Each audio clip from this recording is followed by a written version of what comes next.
क्या कभी वकार सर को ऐसा लगा कि मुझे छोड़ देना चाहिए, चले जाना चाहिए जॉब के अंदर? फिर देखिए, ऐसा एक बार नहीं कई बार आया जहन में। कई रिश्तेदारों ने भी ताने दिए, गांव वालों ने भी, बहुत सारे लोगों ने गांव में ताने दिए, और गांव में बहुत सारे लोगों ने मुझे सपोर्ट भी किया। बहुत लोगों ने कहा कि नहीं, अच्छा काम कर रहे हो। क्या आपको कभी लगा कि मैं देवराज के बेस्ट टीचर हूँ? नहीं, कभी नहीं लगा। मतलब मैंने हमेशा कोशिश किया कि आज जैसा भी हूँ इससे बेहतर कल करूँ। और हर साल क्या वकार सर अपना कंपेयर किसी से करेंगे? नहीं, आज तक तो नहीं किया कभी किसी से। टेक्नोलॉजी बहुत आगे निकल रही है, क्या कभी आपने ख्याल आया आपको कि प्लान किए कि मुझे ऑफलाइन से ऑनलाइन में आना चाहिए? क्या आएंगे आप ऑनलाइन? मैंने शुरुआत किया था सिर्फ 2 स्टूडेंट से, और मैं कहूँ तो आज भी मुझे उन स्टूडेंट्स का नाम याद है। एक मोहम्मद उबैदुल्लाह था और एक नूर आलम करके लड़का था। इन 2 बच्चों से मैंने शुरुआत की थी। उसके बाद से काफ़ी सारे बच्चे आए, फिर हम लोग भी आए, जुड़े। आप लोग भी उसके बाद जुड़े 8th 9th 10th क्लास के अंदर, और ये सिलसिला चलता रहा। वो शेर याद आता है ना कि अकेले चले थे जानिबे मंजिल मगर लोग आते गए और खाना नहीं, वो तो बड़े लोगों पे आता है, हम लोग उतने बड़े लोग नहीं हैं। सोसाइटी इसको मानती है कि मतलब कि टीचिंग में वही लोग हैं जो जिनके पास कोई अपॉर्चुनिटी नहीं है। नहीं, ऐसा नहीं है। इसी चीज़ को ख़त्म करने के लिए तो मैं इस फील्ड में रुका ना। मुझे लगा था कहीं ना कहीं इसमें ज़रूरत है। यही पेरेंट्स जी हायर एजुकेशन के लिए 2 lakh 1.5 lakh with in time के अंदर पे कर देते हैं, पर यहाँ पे नहीं कर पाते। तो समस्या बच्चों में है या बच्चों के गार्जियंस में है? तो असली तालीम के लिए वाकई में अगर किसी ने मेहनत किया है और किसी शख्स ने सबसे ज़्यादा कुर्बानियाँ दी हैं तो सर सैयद अहमद खां है। सर सैयद अहमद खां। मैं हूँ आपका समीम अहमद उस्मानी, और आज मैं जो है पहला एक पॉडकास्ट करने जा रहा हूँ जो आज से पहले कभी नहीं किया था। जो वकार सर है इन्हीं के साथ मैंने रखा है, ठीक है। तो सर ये आपका और मेरा पहला पॉडकास्ट है, तो आप कैसे फील कर रहे हैं? मुझे बहुत अच्छा लग रहा है। तो आज जो है हम लोग जो है बहुत सारे ऐसे क्वेश्चंस हैं, बहुत सारे ऐसे टॉपिक हैं जिसके ऊपर हम लोग बात करेंगे इस पॉडकास्ट के जरिए से। क्या आप इसके लिए तैयार हैं? बिल्कुल।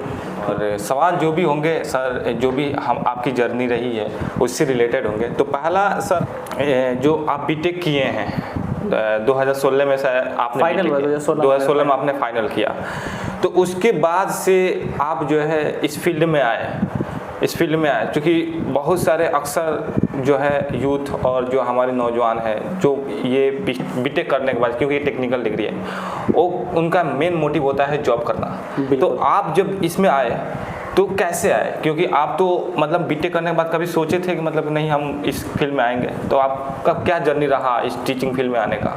देखिए, टीचिंग फील्ड में आने का कोई ख़ास मकसद नहीं था। तो एक्चुअली मेरा जो है सिलेक्शन हुआ था गल्फ़ कंट्री के अंदर, तो मैं 1-2 महीने के लिए घर पे आया था बस। और अनफॉर्चुनेटली कुछ ऐसा हुआ कि मेरा वीज़ा रिजेक्ट हो गया, और जो है मैं टीचिंग फील्ड में वैसे ही पार्ट टाइम के लिए रुका था। तो मुझे लगा कि नहीं, मुझे इस फील्ड में रहने की ज़रूरत है, क्योंकि कहीं ना कहीं सर जुबैर सर के बाद देवराज में मुझे लगा कि हाँ, एक ऐसे टीचर की ज़रूरत है कि जो सही एजुकेशन दे सके बच्चों को। बिल्कुल। तो मुझे ज़रूरत महसूस हुई, और मेरे घर वालों ने भी सपोर्ट किया, पर मैं रुक गया। और आप इस फील्ड के अंदर अभी कंसिस्टेंसी के साथ अभी काम कर रहे हैं? जी बिल्कुल। आप 2016 के अंदर इस फील्ड के अंदर आए और अभी 2024 चल रही है, लगभग जो है 17 में आया था मैं। 17 में आए जी। तो 2017 से लेकर के अभी 2024 तक का जो जर्नी है, आपने इसके अंदर बहुत तजुर्बा आपके अंदर हुआ होगा, बिल्कुल एक्सपीरियंस हुआ होगा। बाहर से लगता है कि ये टीचिंग लाइन जो है बहुत एक प्रोफेशनल जॉब है, ठीक है, ये काम है, इसमें एक बार आ गए तो इसमें मेहनत की ज़रूरत नहीं पड़ती। कैसा है? क्योंकि आप में वाकई जो है आपने स्ट्रगल किया होगा, आपने फेस किया होगा ये सारी चीज़ों को। नहीं, देखिए ऐसा नहीं है, दुनिया में कोई भी काम है जी, वो छोटा से छोटा हो या बड़ा से बड़ा हो, वो बिना मेहनत के नहीं होता है। अब ये है कि किसी को फिजिकली मेहनत करना है ज़्यादा और किसी को मेंटली मेहनत करना ज़्यादा है। तो कहीं ना कहीं मुझे मेंटली मेहनत करना पड़ा। फिजिकली में जो स्ट्रगल कर रहे होते हैं वो सारे को दिख जाता है, पर मेंटली वाले को वही देख पाता है जो कर रहा होता है। देखिए, कई दफ़ा ऐसा होता था कि दिन भर क्लास लिए और रात का शेड्यूल कुछ ऐसा है कि रात को बैठ करके क्वेश्चन बना रहे हैं टेस्ट पेपर के लिए, तो इधर दिन भी आराम नहीं हो पाया और रात को भी आराम नहीं हो पाया। टीचिंग को एक जॉब के नज़रिए से मतलब हम इसको देखें, क्योंकि समाज इसको जॉब के नज़रिए से देखता है, पर क्या टीचर को भी एक जॉब के नज़रिए से देखना चाहिए, या ये एक सर्विस है जो हम टीचर इसको प्रोवाइड कर रहे हैं एक सोसाइटी के लोगों को? देखिए, इस पे क्या है ना कि अलग अलग लोगों की सोच अलग है, नियत है। अब जो है हम किसी की नियत को नहीं जान सकते हैं। किसी बुजुर्ग ने कहा है कि कभी किसी की नियत पे शक मत करना और अपनी नियत का सही होने का दावा मत करना।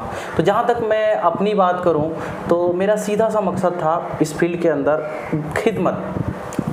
बिल्कुल, अगर पैसा कमाना ही मेरा मकसद होता तो आदमी जॉब कर सकता है। जॉब करने के लिए मैं बहुत पहले निकल गया होता। और ऐसा तो इतनी, जिस इंसान के अंदर इतनी एबिलिटी है कि वो टीच करा सकता है, ही कैन डू एनीथिंग, वो जॉब जाके कर सकता है। ऑफ कोर्स जॉब कर सकते हैं, मैं आज का आज चाहूँ तो जॉब कर सकता है। पर सोसाइटी इसको मानती है कि मतलब कि टीचिंग में वही लोग हैं जो जिनके पास कोई अपॉर्चुनिटी नहीं है। नहीं, ऐसा नहीं है। इसी चीज़ को ख़त्म करने के लिए तो मैं इस फील्ड में रुका ना। मुझे लगा था कहीं ना कहीं इसमें ज़रूरत है, क्योंकि जुबैर सर के बाद कहीं ना कहीं उस चीज़ की कमी महसूस हुई। बिल्कुल। अच्छा सर, एक चीज़ और है कि ये एक रूरल एरिया है, यानी कि गांव से जुड़ी हुई आबादी है, यहाँ पे लोग हैं, बाहर के एजुकेशन सिस्टम को भी समझे हुए हैं, गांव में भी पढ़े हुए तो समझे हुए हैं। तो बताइए कि गांव के एजुकेशन सिस्टम में और शहर के एजुकेशन सिस्टम में अगर सबसे बड़ी कोई डिफरेंस होगी तो क्या हो सकती है? देखिए, शहर के और गाँव के एजुकेशन सिस्टम में दो चीज़ों का मेन डिफरेंस है, फी स्ट्रक्चर एंड इंफ्रास्ट्रक्चर। बिल्कुल, इंफ्रास्ट्रक्चर, फी स्ट्रक्चर। गांव की बात करें तो फी स्ट्रक्चर यहाँ पे कम है, और शहर की बात करें तो वहाँ पे फी स्ट्रक्चर काफ़ी महंगा है। और अगर मैं बात करूँ इंफ्रास्ट्रक्चर की, तो शहरों के अंदर जो है एसी है, बहुत अच्छा से बनाया हुआ क्लासरूम वगैरह है, अच्छी फैसिलिटीज़ हैं, बट गाँव में वो प्रोवाइड नहीं हो पाती है। तो ये मेन जो डिफरेंस है। अभी आपने कहा कि इंफ्रास्ट्रक्चर, चलिए इंफ्रास्ट्रक्चर को थोड़ा सा एक साइड में करते हैं, और फी की थोड़ा सा आपने कहा फी स्ट्रक्चर।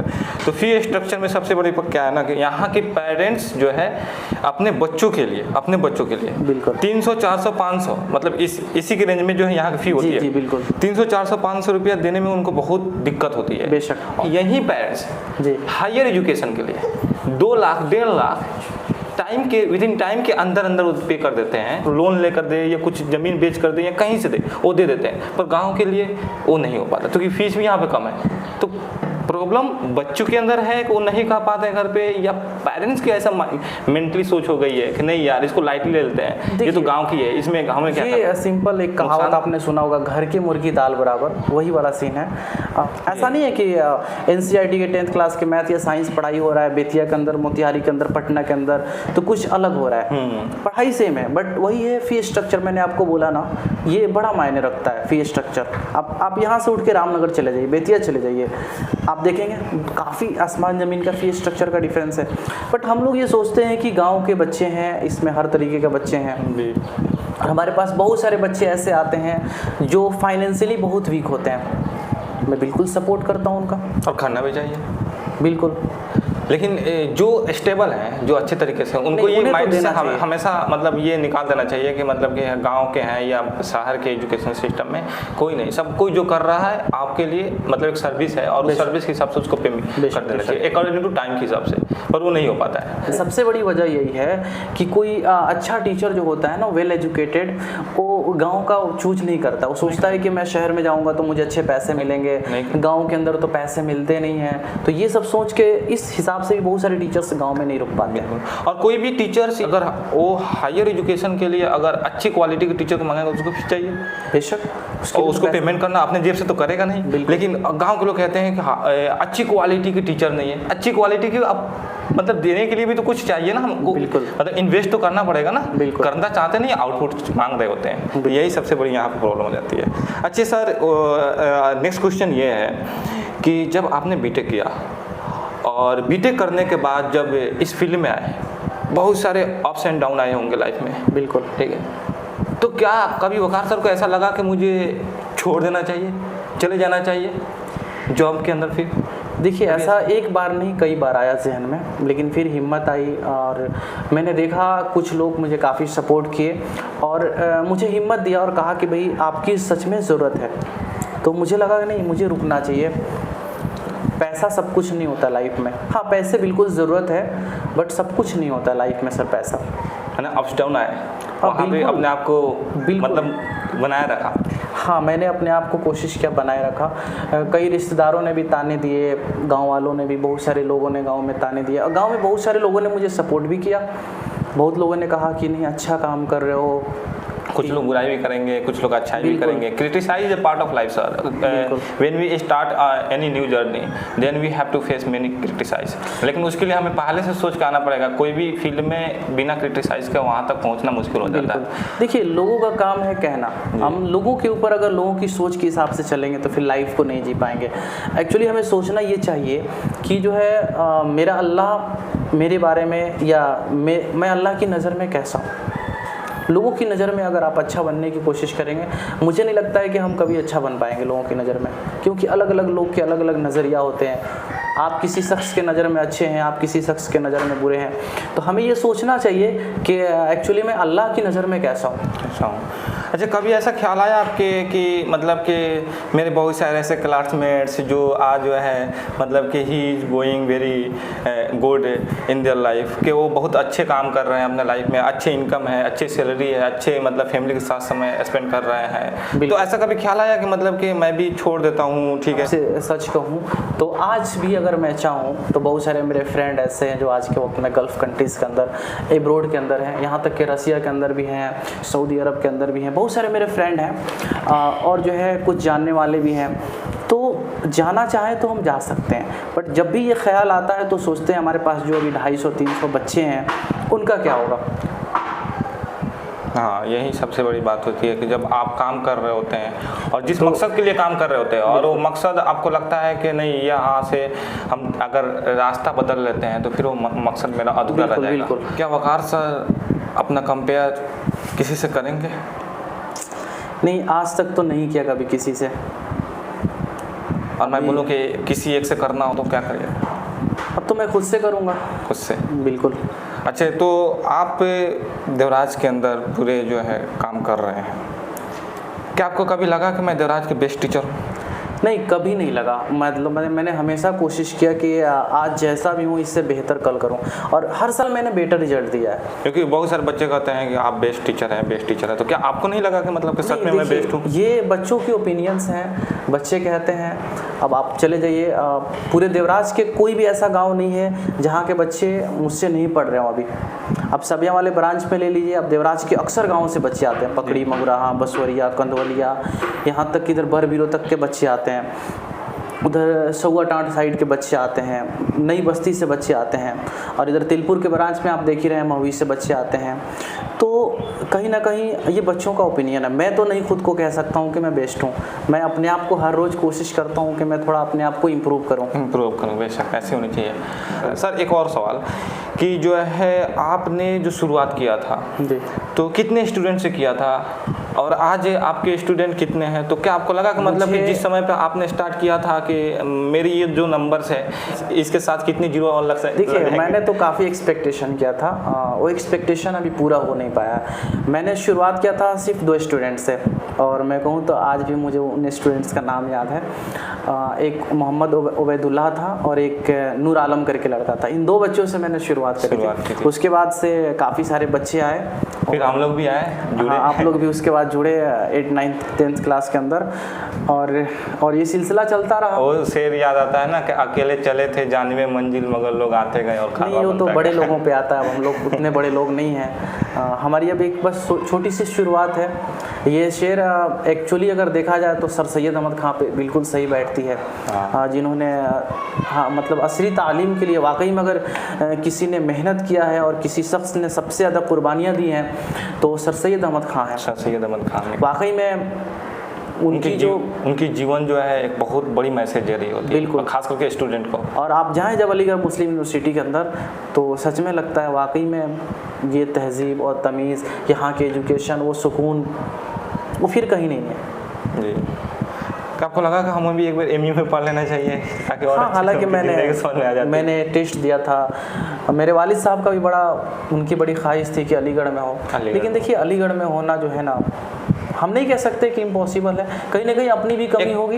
जो इंसान भी कह सकते हैं जो अलीगढ़ के अंदर जाकर, हाँ मैंने देखा था आपको भी जब हमने पढ़ाया था और आप अपना जा करके वहाँ भी कोचिंग किया था आपने अलीगढ़ के अंदर, तो मात्र आपका शायद 2 या 3 नंबर से मेरा 2 नंबर से छूट गया था। मेरा भी एक ख्वाब था, मेरा भी मतलब मैं जामिया का एंट्रेंस दिया था 2009 के अंदर और मैं फुल्ली कॉन्फिडेंस था कि मेरा हो जाएगा, मतलब इतना अच्छे से क्वेश्चन किया था।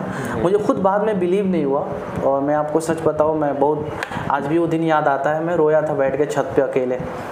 ऐसा होता है क्योंकि ख्वाब बना लेते हैं ना, और वो ख्वाब, और देखिए मेरा खुद का जामिया में नहीं हुआ और आज मेरे न जाने कितने सारे स्टूडेंट्स जामिया के अंदर हर साल जा रहे हैं। तो क्या आपको लगता है कि मतलब कि अब जो मेरा ख्वाब था वो बराबर हो गया, बराबर? नहीं, देखिए उसका सब्स्टिट्यूट तो नहीं है, बट कहीं ना कहीं दिल को खुशी मिलती है। चलो आज मैं जिन बच्चों को पढ़ा रहा हूँ, काफ़ी हर साल 10, 15, 12 बच्चों का सिलेक्शन हो रहा है, तो इससे बड़ी बात क्या हो सकती है। अभी एक 9th क्लास के बच्चे का सिलेक्शन हुआ, वो भी 12 रैंक आया था AMU के अंदर, 9th क्लास के अंदर निकला था। अच्छा, तो इस बार जो बोर्ड का रिजल्ट है जी लगभग अच्छा रहा? नहीं अब तक का। क्या आप उससे खुश हैं? हाँ बिल्कुल। या और आगे क्या प्लान हो सकता है कि नहीं ये जो है इससे सेटिस्फाइड हैं, यहीं तक का हमारे नहीं चाहिए? कोई आदमी को सेटिस्फाई नहीं होना चाहिए। कहीं ना कहीं आदमी जिसको बोलते हैं ना, अपने बुजुर्गों से सुना है, अगर आप मुतमईन हो गए तो आप वहीं पे रुक गए। तो कहने का मतलब ये है कि 85 आउट ऑफ स्टूडेंट्स 56 बच्चे जो थे वो मेरे फर्स्ट डिवीज़न थे, जिसमें 9 बच्चे ऐसे थे जो 400 प्लस थे। और सबसे बड़ी बात यह है कि आप मार्क्स उठा के देखें तो 25 बच्चे ऐसे थे जो कि 350 प्लस थे। तो मैं कह सकता हूँ बहुत ज़बरदस्त रिजल्ट था मेरा। हाँ, परसेंटेज अगर स्टूडेंट अगर फर्स्ट डिवीजन से अच्छे से निकल रहे हैं। CBSE का रिजल्ट भी मेरा बहुत अच्छा था। CBSE में मेरा 438 मार्क्स हाईएस्ट गया था जी, और बिहार बोर्ड का बिहार 442 गया था, 442।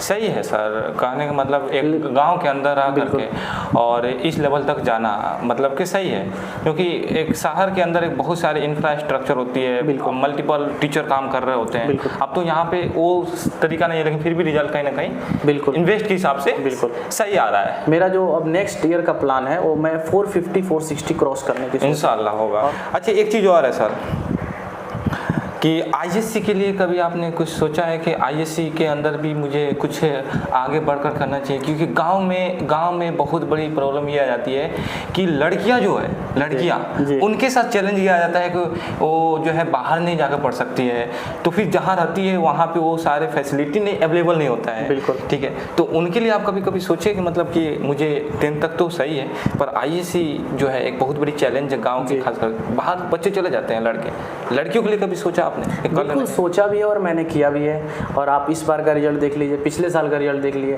पहले गाँव के अंदर कहाँ लड़कियाँ ISC करती थी? हाँ, पहले मैं भी देखता था। मैट्रिक के बाद जो है आर्ट्स में एडमिशन 2022 की बात करूँ तो उस सेशन में मेरे पास आपको बताऊँ मैं 14 लड़कियाँ थी तकरीबन, और सब अच्छे मार्क्स से पास हुए थे। और हालांकि देखिए एक टीचर के लिए बहुत मुश्किल है फिजिक्स, केमिस्ट्री, बायो पढ़ाना, बट कहीं ना कहीं हमने पढ़ा था और पटना से हमने कोचिंग किया था तो मेहनत किया। लेकिन इस बार मैंने बिल्कुल सिस्टम अलग रखा। मैंने फिजिक्स के लिए अलग टीचर बुलाया बेतिया से, केमिस्ट्री के लिए अलग से टीचर आते हैं पढ़ाने के लिए, और बायो के लिए भी टीचर आते हैं, और मैथ्स मैं खुद देखता हूँ जी। अच्छा, एक और यहाँ पे मैं आपका सवाल पूछूं कि एक जो टॉपर होते हैं, तो टॉपर्स के जो रिजल्ट में उनका सबसे ज़्यादा रोल होता है या टीचर्स का होता है? देखिए कहीं ना कहीं एक या पेरेंट्स भी कहीं ना कहीं उसमें इन्वॉल्व होते हैं क्या उनके रिजल्ट में, मार्क्स में? देखिए मैं मानता हूँ जिस तरीके से एक परिंदा के लिए दोनों पर ज़रूरी है ना, उसी तरीके से एक स्टूडेंट के रिजल्ट में उस बच्चे का भी मेहनत है और टीचर का भी कहीं ना कहीं मेहनत है। अगर यूं कहा जाए कि सिर्फ टीचर की मेहनत से बच्चा टॉप कर गया तो भी गलत है, और ये कहा जाए कि स्टूडेंट ने सिर्फ मेहनत किया तो ये रेयर केस में होता है। बहुत कम सिचुएशंस ऐसे होते हैं, कहीं ना कहीं टीचर को आपका लेना पड़ता है सहारा। और इसमें पेरेंट्स को भी इन्वॉल्व कर लेते हैं, क्योंकि पेरेंट्स की भी एक जो होती है गाइडलाइन जो है बच्चे के रिजल्ट में बहुत बड़ा अहम रोल अदा करता है। बिल्कुल पेरेंट्स का सपोर्ट, पेरेंट्स का हिम्मत देना, ये सब बहुत ज़रूरी होता है। टेक्नोलॉजी बहुत आगे निकल रही है, क्या कभी आपने ख्याल आया आपको कि प्लान किए कि मुझे ऑफलाइन से ऑनलाइन में आना चाहिए? आएंगे आप ऑनलाइन? मैं पूरी कोशिश करूँगा इंशाल्लाह कि ऑनलाइन भी क्या है कि सर पिछली दफ़ा मेरा कुछ नोट्स वगैरह था जो कि काफ़ी बिहार के कई अलग अलग डिस्ट्रिक्ट के अंदर बच्चे उसका यूज़ करके पढ़ रहे थे, और रिजल्ट के बाद भी उन्होंने मुझे मैसेज वगैरह किया कि सर मुझे बहुत खुशी हुई कि सर आपके नोट्स पढ़ करके जो है तो सर आप जो है ज़रूर ऑनलाइन आइए। उस वक्त भी उन्होंने कहा था कि सर आप ऑनलाइन आइए। कब आ रहे हैं ऑनलाइन? तो बहुत जल्द इंशाल्लाह। कोई चैनल वगैरह का नाम? चैनल का नाम बिल्कुल हमने रखा है GSP फाउंडेशन। GSP फाउंडेशन जी बिल्कुल, तो उस पर वीडियो आएगा, जल्दी वीडियो आएगा उस पर, बहुत जल्द स्टार्ट करेंगे। यानी GSP फाउंडेशन जो है सर का जो है कोचिंग का ऑफिशियल जो है चैनल होगा, और बहुत जल्द उस पर वीडियो आएंगे। ऑनलाइन भी मतलब शिफ्ट होना चाह रहे हैं। बिल्कुल। लास्ट मैसेज जो सारे स्टूडेंट को और उनके पेरेंट्स को अगर देना चाहते हैं तो क्या देंगे? ठीक है, पेरेंट्स के लिए तो मैं ये कहूँगा कि कोई भी पेरेंट्स नहीं चाहता है, वो चाहे मेरा पेरेंट्स हो या आपके पेरेंट्स हो या किसी भी स्टूडेंट का पेरेंट्स हो, चाहता है कि मेरा बच्चा मुझसे काबिल बने। दुनिया में सिर्फ बाप ही वो शख्स है जो चाहता है कि मेरा बेटा मुझसे आगे निकले। तो आपके पेरेंट्स तो चाहते हैं कि आप आगे बढ़ें, पेरेंट्स हर तरह से सपोर्ट करता है, लेकिन कहीं ना कहीं पेरेंट्स को एक बार ज़रूर ये पूछना चाहिए कि बच्चों को इंटरेस्ट किस चीज़ में है। जिस चीज़ में इंटरेस्ट है उसको उस चीज़ में डालिए। मिसाल के तौर पे एक बच्चा मेडिकल में जाना चाहता है, लेकिन आप चाह रहे हो कि नहीं इसको इंजीनियरिंग कराओ, नहीं, तो एक बार ज़रूर उसका जो है ना उससे ज़रूर एक बार मशवरा कर लो, उससे पूछ लो उसकी राय क्या है। और रही बात स्टूडेंट्स के लिए, तो स्टूडेंट्स को मैं एक मैसेज देना चाहता हूँ कि ये जो एज है अभी पढ़ने का, हमने जो भी अपने स्टूडेंट लाइफ में हमसे जो गलतियाँ हुई, हम नहीं चाहते हैं कि स्टूडेंट्स को गलतियाँ हों, मिस्टेक्स हों। तो मैं स्टूडेंट्स से यही कहूँगा कि अपने वक्त का सही इस्तेमाल करें और जितना हो सके जो है पढ़ाई पे वक्त दें, क्योंकि ये उम्र है पढ़ने का।